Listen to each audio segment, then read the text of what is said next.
नमस्कार प्रिय मित्रों एवं भगवान स्वरूप प्यारे दर्शकों, मैं प्रेम शंकर सिंह झलक भक्ति प्रेम चैनल पर लेकर आया हूँ। जय श्री राम।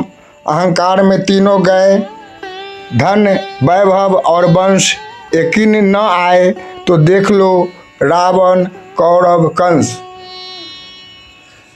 क्या आपने कभी सोचा है कि जिस इंसान के पास अपार धन होता है, शक्ति होती है, राजा महाराजा जैसा वैभव होता है, लाखों की सेना होती है, वही इंसान एक दिन बिल्कुल अकेला रह जाता है सिर्फ अपने अहंकार की वजह से।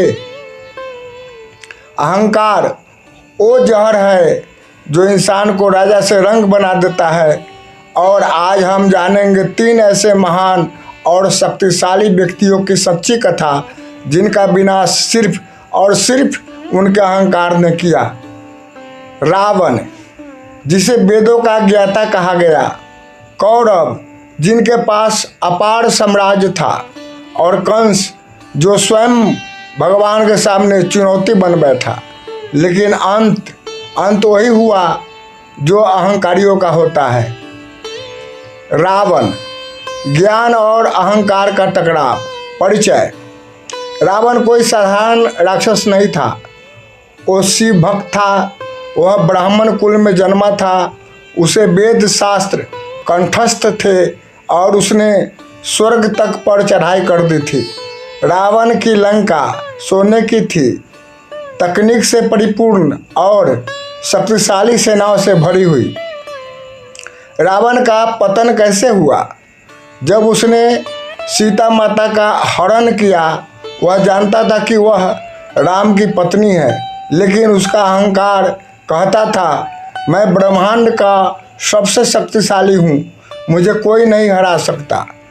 सीता माता को उसने छूने तक का साहस नहीं किया, क्योंकि कहीं न कहीं उसका ज्ञान उसे मर्यादा समझाता था, लेकिन अहंकार उसे विनाश की ओर घसीटता रहा। युद्ध और अंत। रावण ने राम से युद्ध किया, मेघनाद, कुंभकर्ण जैसे योद्धा मारे गए, और अंत में स्वयं रावण, जिसकी बुद्धि, शक्ति और राज अद्भुत था, वो भी धराशायी हो गया। क्यों? क्योंकि वो समझ ही नहीं पाया कि जिसके भीतर अहंकार बस जाए उसके भीतर भगवान नहीं रह सकते। कौरव, सत्ता और संहार का खेल। कौरवों का वैभव। धृतराष्ट्र के 100 पुत्र कौरव। दुर्योधन, दुशासन, बलशाली, राजनीतिक रूप से चालाक और रणनीति में दक्ष। हस्तिनापुर संपूर्ण भारत का सबसे शक्तिशाली राज था। क्या था गलती? उनके चचेरे भाई पांडव धर्म, सत्य और त्याग के प्रतीक थे। कौरवों को डर था कहीं ये राज छीन न ले, पर सच्चाई ये थी कि पांडव राज नहीं धर्म चाहते थे। लेकिन दुर्योधन का अहंकार बोल उठा, बिना युद्ध के सुई की नोक बराबर भी जमीन नहीं दूंगा। अहंकार में अंधा व्यक्ति सत्य देख ही नहीं सकता। जुए का खेल। द्रौपदी का चीरहरण अहंकार की पराकाष्ठा।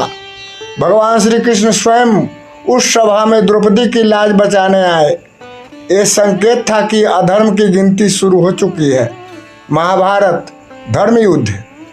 भीष्म, द्रोणाचार्य, कर्ण, जयद्रथ, एक एक कर सब मारे गए। अंत में दुर्योधन गदा युद्ध में गिरा। गदा नहीं टूटी, अहंकार टूट गया।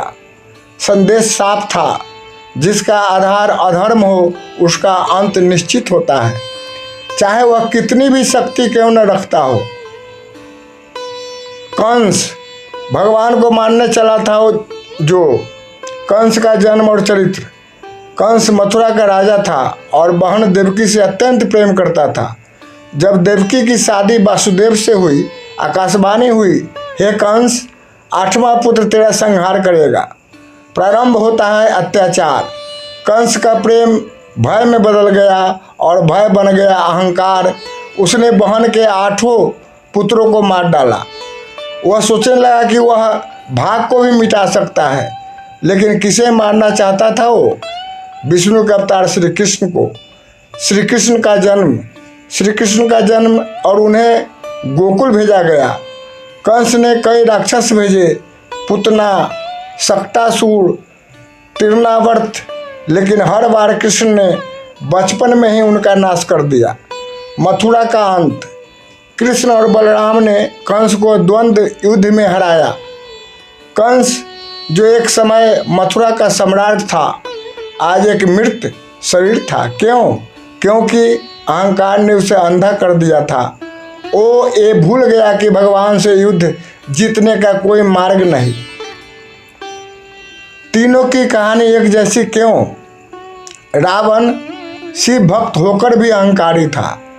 कौरव धर्म के विरोध में अहंकार में डूबे। कंस भगवान से टकराने चला सिर्फ डर के अहंकार से।